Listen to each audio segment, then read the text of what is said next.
Wait, I just realized we don't have a script for the beginning part. Lol. So, I've been a huge fan of Pokemon for the entirety of my life, even till now. I may have not shown it through our channel, but I am willing to share it with you all in this video. I've consumed all sorts of media, merch, and a whole lot of games. Funnily enough, even though I've been in love with the franchise since I was a child, I only really got into the games once I got my first console, the 3DS. All my homies know the 3DS. Actually, I think a lot of people do. Regardless of the matter, the very first game I have and cherish the most is Black version 2, baby. Yeah, sorry y'all Gen 5 haters, I love this gen and you can't take that away from me. Despite me loving the franchise a lot, I never got into VGC as a child. I didn't really know much about it at all. All I really remember is my uncle and all my other friends mentioning to me that Pachirisu won. Funny that at the time I never understood the hype. But honestly, now that I think about it, that specific moment might have been the start of my interest in it. I remember doing research on my iPad, occasionally watching live streams, making teams on Showdown, watching YouTubers explain EV training and breeding mechanics like egg moves and IVs. I still even remember making a team with Garchomp and a Quash Sableye that I emailed to myself thinking I could copy it and then randomly hack it into my DS. I have no idea what I was cooking. Moving on, Sword and Shield was released. Played the games and moved on. Until, boom, staying indoors happened. Honestly, because it was the peak of YouTube, a lot of channels I've never seen before have begun surfacing on my feed. That being the video of the real YouTuber himself, Wolf Glick. Wolf Glick was like the ancient one in Doctor Strange that like flicked my forehead and all the VGC potential I never saw just appeared.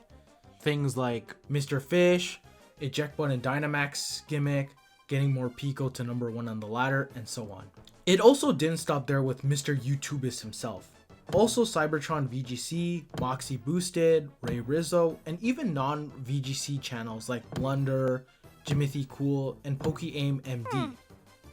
This influence got so crazy that I even began making teams and laddering on Showdown. Here's some footage of it. I even participated in some online tournaments as well. At first, I was pretty hesitant to join one because my ability to make teams is bad, and 2, my skills as a battler is pretty bad as well. However, with some encouragement from Santa, I got back on my feet and competed. Sadly, I don't have the footage of them, but here's my results.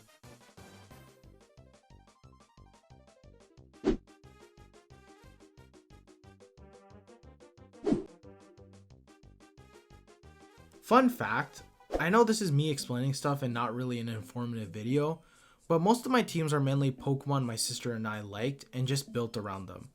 Like this first team with Duraludon. We love the cheese grater. And you know what? I also want to mention, I was very happy when Duraludon randomly just got an evolution in Scarlet and Violet in Archaludon. I felt so happy amongst like the other like 12 Duraludon fans out there. You know, keep it real, guys. You know, keep believing in your like forgotten ugly Pokemon. They will get somewhere someday. Either way, despite my results not being amazing by many, I am still proud of my efforts despite the long and tireless grind of having to EV train and breed these mons to their utmost perfect embodiment of themselves. So I heard about regionals. I think it's pretty obvious here that Santa and I can't really go far, mainly because we're broke. Yeah. So we decided to go to the Toronto Regionals, not to participate, of course, because I'm lazy. Anyways, we invited my friend Noah, which by the way, I want to mention that my friend has been the GOAT at helping me prepare teams, and both of us have a genuine interest in the game as well. And yes, he brought his brother too, so say hi now. So then we start off our journey to be spectators at the Toronto Regional, and here's what went down. But first, a message from our sponsor. We don't have one. I, unlike GOISO, did not become a Pokemon fan right away. I knew Pokemon basics like Pikachu and the show, like a lot of people usually start off with Pokemon content. I only started getting into Pokemon through GOISO. The first time I actually played Pokemon, except the card games, which I still don't know how I played back then, Do not ask me because I even don't know. The format was competitive Pokemon. I was actual dog doo-doo.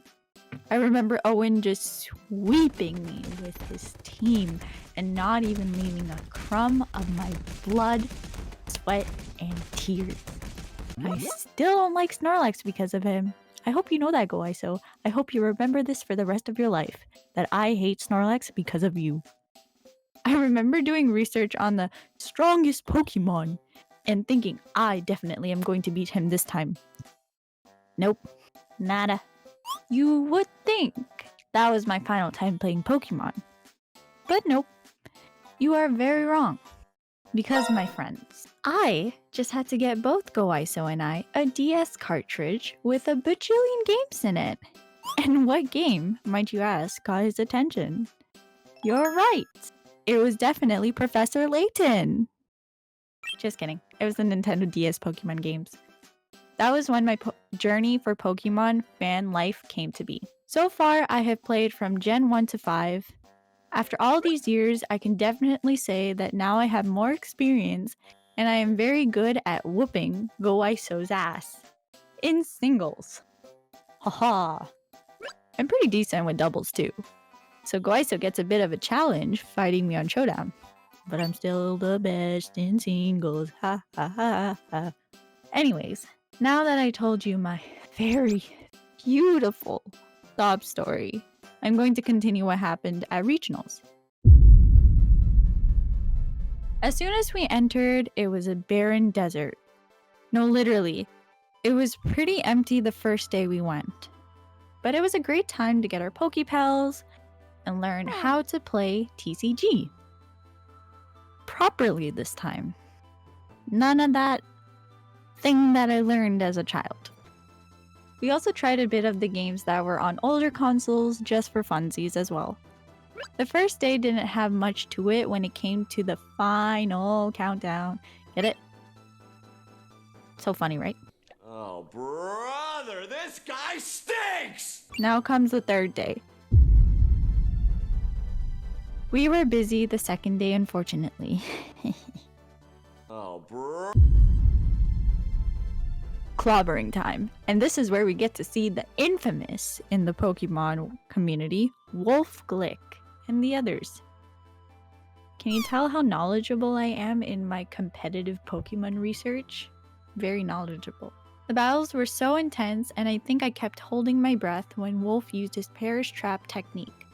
Now, if you ask me the exact details of what happened in each battle, I will have to tell you, I don't remember every single detail on who used what, with whom, and when they used it. I did know what was happening at the time, but clearly it's been a while. What I do remember is how that moment felt, how I was at the edge of my seat for some battles, looking at what all these competitors held up their sleeves, causing surprised reactions.